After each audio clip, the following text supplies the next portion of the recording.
Hidup adalah kumpulan dari keputusan-keputusan kecil. Tapi di dunia bisnis, satu keputusan bukan cuma soal lo mau makan apa siang ini. Satu keputusan bisa berarti nasib 10.000 karyawan atau hilangnya aset triliunan rupiah dalam semalam.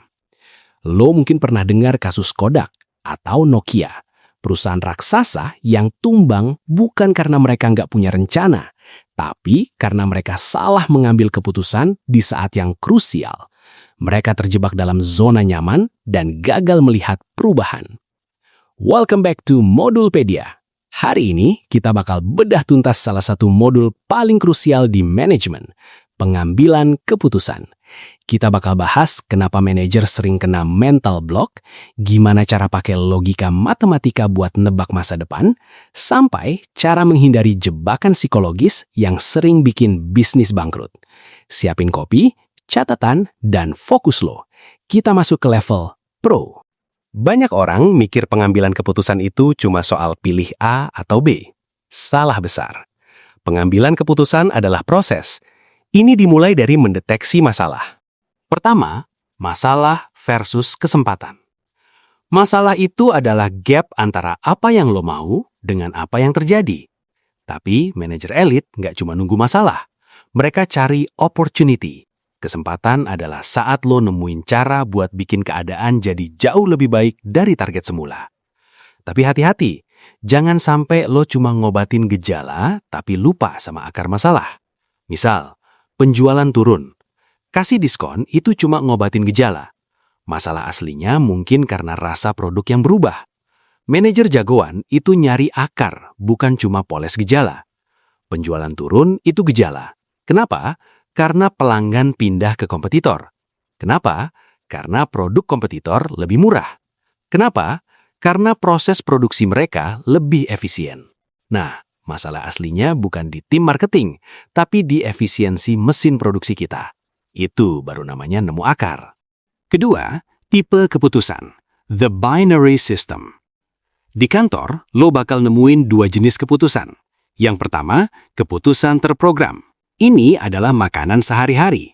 Udah ada rumusnya, udah ada SOP-nya. Kayak kasir supermarket yang tahu persis apa yang harus dilakuin kalau barcode nggak kebaca.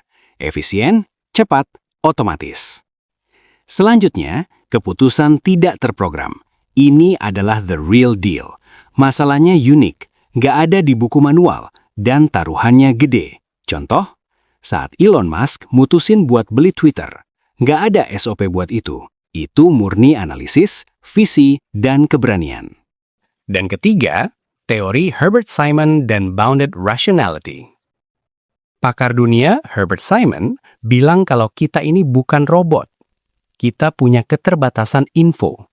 Makanya muncul istilah satisficing. Satisficing bukan berarti mediocre, tapi di bisnis, waktu itu uang. Lebih baik ambil keputusan 80% benar sekarang daripada 100% sempurna, tapi pas kompetitor udah menang jauh. Kita nggak butuh keputusan yang 100% sempurna, karena itu mustahil. Kita butuh keputusan yang cukup baik dan bisa jalan sekarang juga. Ingat, analysis paralysis alias terlalu banyak mikir malah bikin lo nggak gerak sama sekali. Kita nggak punya kapasitas buat proses jutaan data dalam sedetik. Makanya kita cari opsi yang cukup memuaskan, satisfactory, dan mencukupi, sufficient. Gak semua lapangan itu rata. Ada 3 medan tempur yang bakal lo hadapi saat mutusin sesuatu. Pertama, medan kepastian, certainty. Semua info ada di depan mata. Lo tahu kalau lo investasi 100 juta, hasilnya 110 juta. Ini level pemula. Matematikanya pasti. Contohnya, lo mau taruh duit di deposito bank pemerintah. Bunganya udah pasti 5% per tahun. Nggak bakal berubah. Keputusannya gampang. Tinggal hitung matematika dasar. Kedua, medan risiko, risk. Ini level manajer menengah. Lo punya data masa lalu. Lo tahu kalau peluang sukses itu 70% dan gagal 30%. Lo main di angka statistik. Di sini, lo butuh alat buat ngitung yang namanya expected value. Di medan risiko ini, kuncinya adalah data. Lo nggak main dukun. Lo lihat laporan penjualan tahun lalu, cek tren pasar, baru deh dapat angka peluang tadi. Tanpa data, lo cuma lagi melakukan spekulasi kosong, bukan lagi ambil keputusan manajerial yang terukur. Contohnya, lo mau jualan es teh di konser outdoor. Berdasarkan ramalan cuaca, peluang hujan itu 30%, cerah 70%. Lo bisa hitung, kalau cerah gue untung 10 juta, kalau hujan gue rugi 2 juta. Di sini, lo main angka, bukan asal tebak.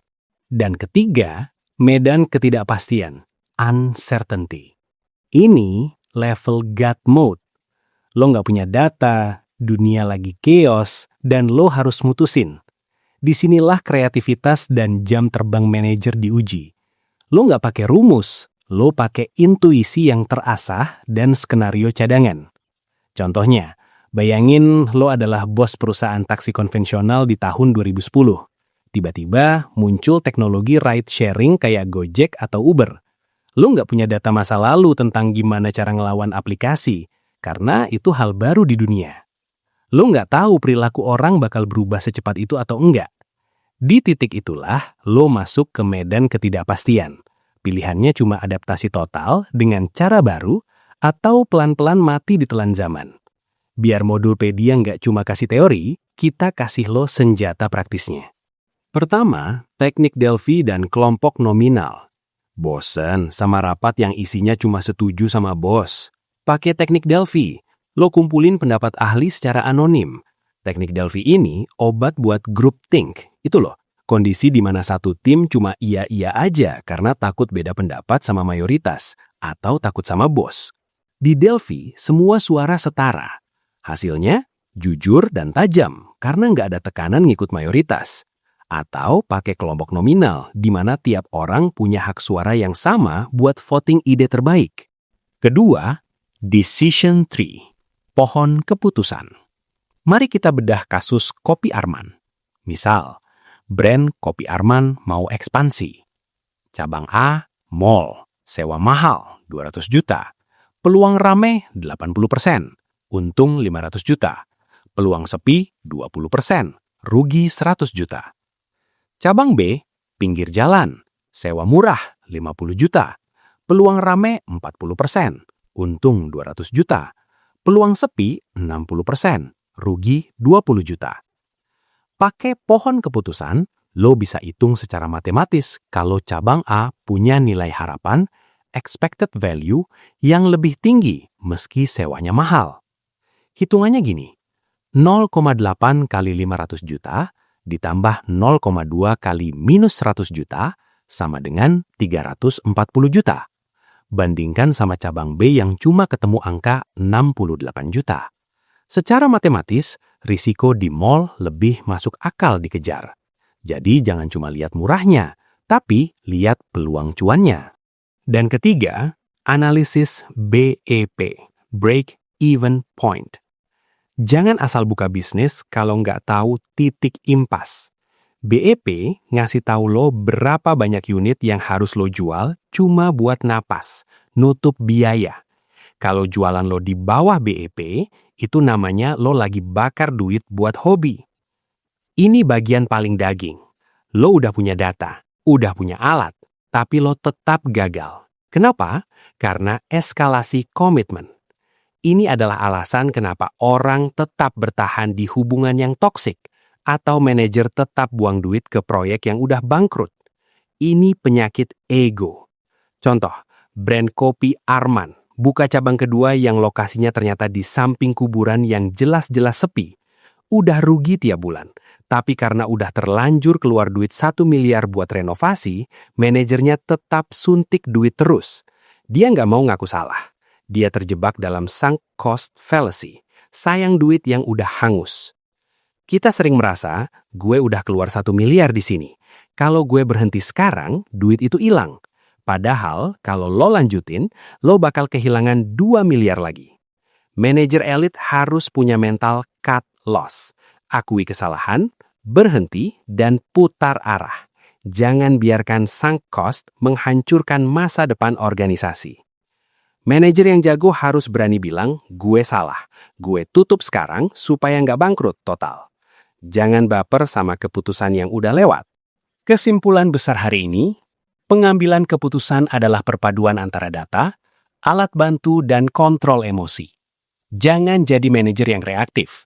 Jadilah manajer yang proaktif dan berani ambil resiko terukur. Modul 4 beres. Kita udah belajar gimana cara milih jalan. Di video selanjutnya, kita bakal masuk ke modul 5, pengorganisasian. Gimana cara kita bangun struktur dan tim buat eksekusi semua keputusan hebat kita hari ini. Karena keputusan hebat tanpa tim yang solid, itu cuma jadi mimpi di atas kertas. Coba tulis di kolom komentar, keputusan tersulit apa yang pernah lo ambil minggu ini? Pakai logika atau insting? Kalau video ini bikin lo ngerasa satu langkah lebih pintar dari teman sekelas lo, jangan lupa like dan subscribe Modulpedia. Bagikan video ini ke teman lo yang masih sering ngasal kalau ambil keputusan. Gue Arman dari Modulpedia, sampai ketemu di video selanjutnya. Make the right choice, bye!